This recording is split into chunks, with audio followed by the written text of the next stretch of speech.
आज बहन के हाथों पे चाय पियेंगे। चलो चलो चलते हैं। कहाँ है बहन, कहाँ है, किधर है बहन? अच्छा बहन जी, तुम यहाँ। बहन जी, एक कप चाय दो, लेकिन पैसा नहीं है।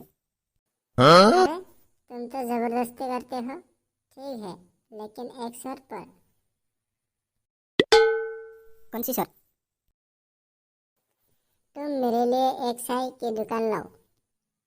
ठीक है। बदले में तुम्हें हर दिन चाय मुफ्त मिलेगी। ठीक है, मैं दिला दूंगा।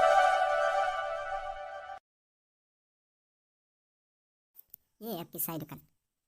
वाह, बहुत ही अच्छी है ये दुकान। ये मेरी दुकान। कितने अच्छे हो तुम। मैं चाय पत्ती लेके आता हूँ।